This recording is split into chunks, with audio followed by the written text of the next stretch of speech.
I'm Sheriff Robert Buck Shannon with the Peach County Sheriff's Office. I'm here to talk about a terrible day that happened in Peach County before I was the sheriff. November 6, 2016, where we lost 2 deputies in Peach County. That day, they got called to a residence up in Byron, second or third time going to this residence about the neighbor complaining about 4-wheelers and dirt bikes on the street, neighborhood street. Patrick and Daryl made contact with the owners of the dirt bike, spoke with them, and apparently they had enough evidence for them to arrest the bad guy. So they went to talk to him about the incident and him pulling a gun out on the kids that were on the dirt bikes. And that's when tragedy took place. From my understanding, Patrick was shot first, and then Daryl by this bad guy who was a neighbor to the kids on the dirt bike. Units from all over the Middle Georgia area responded. When I got there, I learned that Patrick had already passed and Daryl was still holding on. So we went on to, investigating everything. I think 2 days later, Daryl passed. The worst tragedy I ever seen in my 29 years of law enforcement. Don't ever want to relive that day again or any day close to it. At this time, I want to introduce the families of Patrick and Daryl, and you can hear their stories. So on November the 6th, 2016, it was any other regular day. I had some errands to run, went to Macon on I-75 that afternoon after church, and on the way there, continued to meet law officers running lights and sirens from all different agencies just above the Byron exit. It was a beautiful Sunday, absolutely beautiful. Patrick had been gone about 3 days before that day because he drove charter buses on the side, absolutely loved it. I was able to go the Saturday before he was killed with him on that trip, spend the day with him. Got to sit on the bus and just cut up and talk with him while, the ladies that he had driven, got to do whatever they wanted to do and Helen and all. So, it was just a good laid back Saturday to be able to spend what was my last day with him. That morning, I'm in my first semester of college during this time, and something that doesn't normally happen is Dad comes home during his shift. I know he had to come and get something from work that he had took out of his cruiser the previous week. And I remember I was at the kitchen table doing schoolwork. That Sunday's one of my easy days, so I can relax a little bit and get stuff done. So I remember I got to see him because I didn't see him the days before since he was on his bus trip. And then all I remember is just, he told me to have a good day at work. I was still 5 months into my new job, and that day I was actually learning a new position. And then I know the next thing is I'm being paged on the phone, on the intercom to answer line 100. And I'm like, why is a little 5-month associate getting paged to the phone? I don't think I can help anybody, any customer on the phone. And I remember my customer service manager at the time was telling me, well, I hope, she goes, that's strange, I hope everything's okay. So I answered the phone and I answered to my twin sister calling me and being like, all she was saying was, you need to get home. And she's crying. And I was like, Sarah, I can't just leave work. I need to know what's going on. She goes, just get home. And I do not like knowing things. So I was getting frustrated. I'm like, all right, so you ain't telling me, I'll be there shortly. And I remember hanging up. I felt that something was wrong with Dad because I knew if something was wrong with Mom, Dad would have called me. And I knew if something was wrong with Dad, that Mom may not have been in the state of mind to be able to tell me. One thing Daryl always said was, and I'll never forget, I'm going to stand in the gap between the good and evil so that everybody else can sleep soundly. And I mean, he lived that, he walked that daily. And it, not just him, but everybody that puts that uniform on. And so that's what you had to do that day. Absolutely.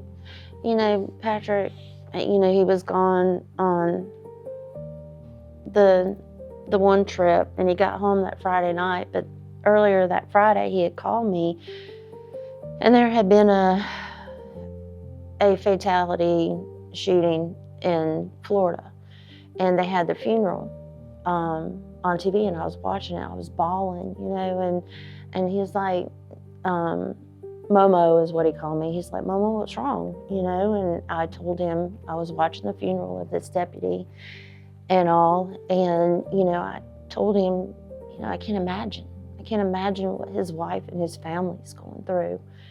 And, you know, of course, Patrick being Patrick, he's like, well, you know, you don't have to worry about that. He's like, you know, I'm good. You don't have to worry about it. He said, but you know, he said, if anything ever did happen, he said, my blue family, my police family, they've got you. My biggest thing is, you know, don't forget Patrick. Don't forget Daryl. And, you know, I love to hear the stories that the guys tell me, and, you know, I'll have these cool memories pop up, and you know, and it's, they made an impact. They made an impact. And, you know, there may be times where we don't talk to some of the guys or, you know, have any interaction, but we know all we gotta do is pick up the phone, and you guys will be there. There's so many officers that, I mean, I didn't know before this happened, and they're family now. I mean, I still talk to many of them very often. They're all the time wanting to be involved in the kids' lives, in our lives, making sure we're okay, making sure we have, you know, anything and everything we need. I've never called that they either didn't answer or didn't call me right back. The Georgia cops, especially cops in general, the Concerns of Police Survivors, an incredible organization. You know, they're made up of just very loving, caring, concerned people that, you know, that's their main goal, is to make sure us families have what we need. You know, the support, just everything, just truly, truly incredible people. You know, going to DC our first year in 2017, we thought we were prepared, but just from, you know, we taxi in, and that's one thing I told Patrick, he'd never get me on an airplane again, but he did. But we taxied in, and, you know, before anybody else got off the plane, you know, they called our names. You know, we were the first ones off the plane. And, you know, I know everybody else on the airplane was like, well, who are they, you know?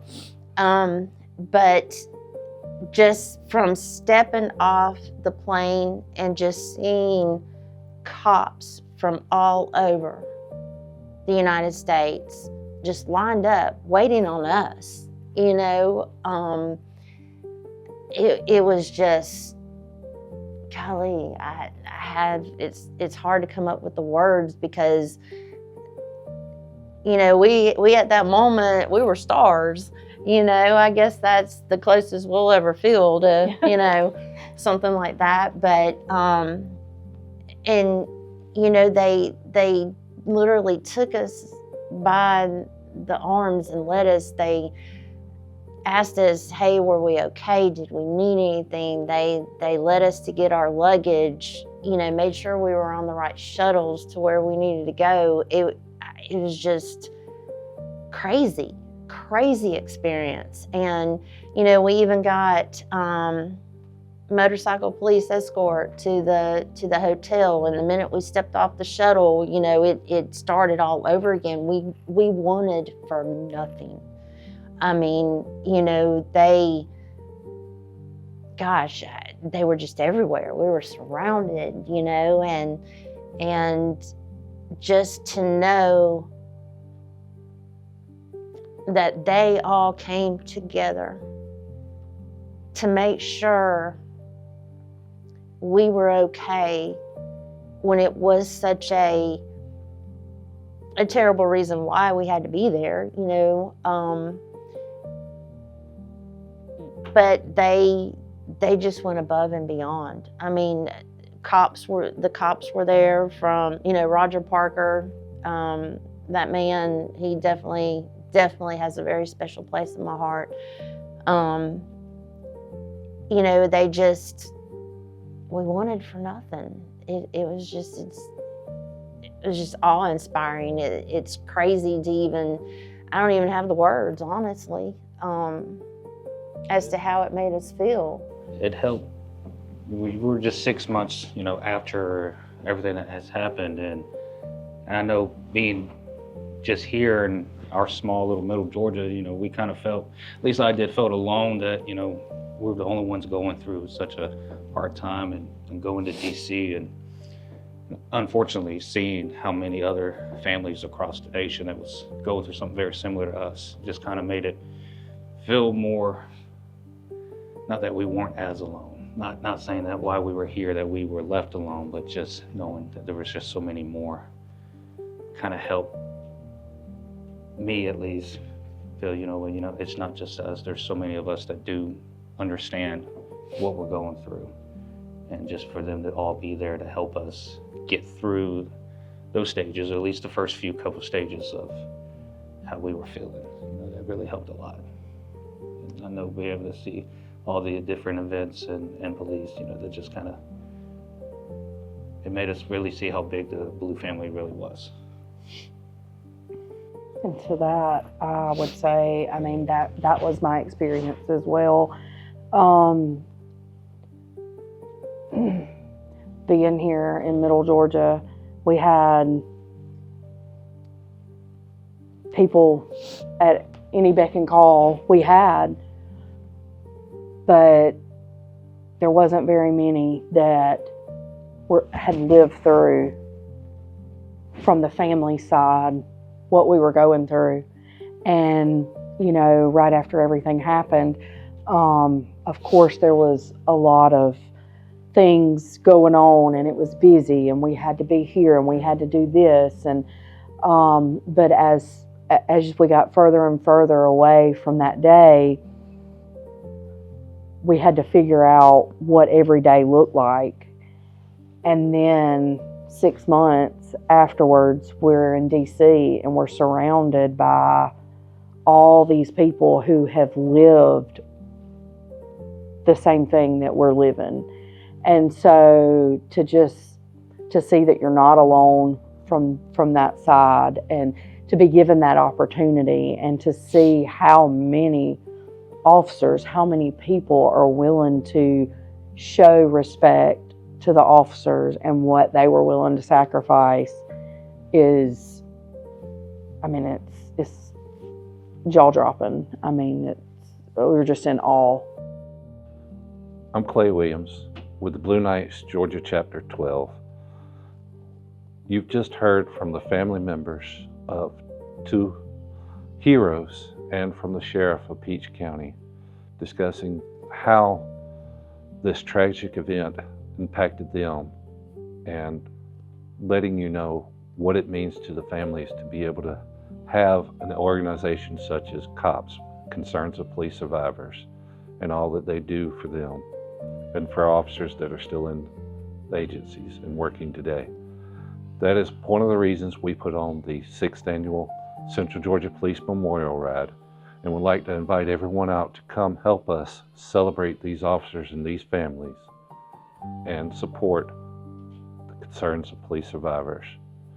Our ride will be April the 25th, starting at the Harley shop, registration at 9 a.m., Kickstands Up at 12 p.m., with a 60-mile escorted ride to the Peach Park in Byron, where we'll end our festivities, and just would like everyone to come join us and help show support for these families of these officers and heroes.